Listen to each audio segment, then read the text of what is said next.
Il y a aujourd'hui un éparpillement du peuple de Dieu, physique et géographique. Certains pays sont sous l'emprise de dictatures.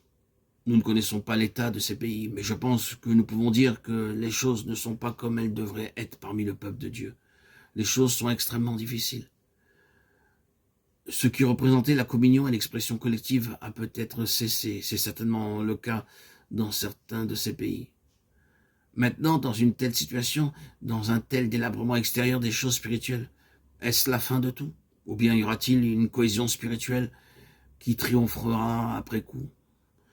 Sera-t-il révélé que l'œuvre destructrice de Satan n'aura pu toucher cette homogénéité spirituelle?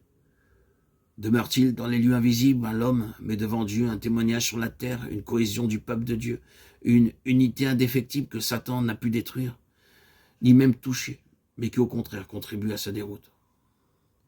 Frères et sœurs, la réponse à ces questions essentielles et cruciales dépend de la vision, de ce que nous avons vraiment vu. Je sais qu'il s'agit tout d'abord de voir le Seigneur. Il en a toujours été ainsi. Et il en sera de même, toujours, fixant les yeux sur Jésus le chef et le consommateur de la foi. Ce regard sera toujours essentiel afin de nous sauver de nos souffrances, car cette exaltation est liée aux souffrances. Ceci est indiqué par ce qui suit immédiatement à cause de la joie qui était devant lui à endurer la croix, ayant méprisé la honte et s'est assis à la droite du trône de Dieu. C'est une parole pour nous aider dans nos souffrances.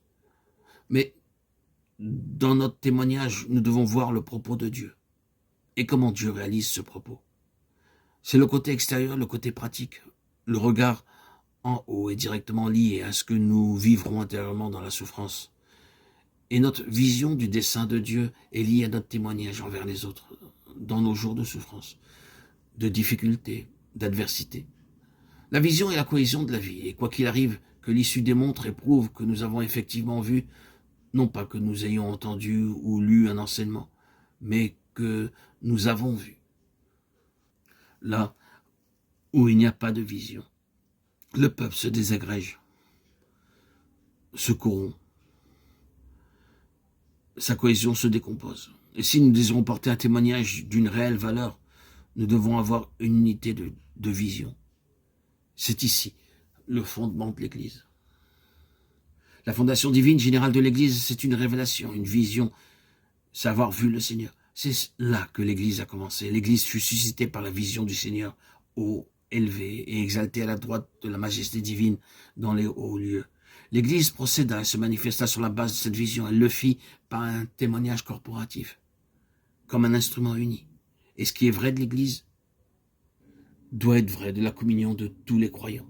Vous et moi ne tiendrons jamais ensemble sur la base d'accords, d'arrangements ou de compromis. Nous n'obtiendrons jamais l'unité par des accords doctrinaux, par des règles communes. Rien de cet ordre de choses objectifs ne nous unira.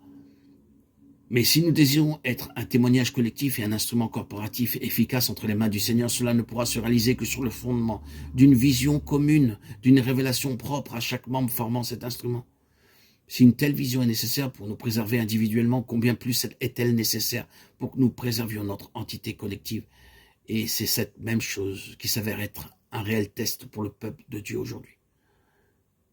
Une telle vision du propos éternel de Dieu est vitale, et le Seigneur sait où en est son peuple présentement quant à cette chose. Et il sait également que tous ceux qui se réclament de lui devront un jour ou l'autre faire face à cette question, rendre compte de son expression pratique.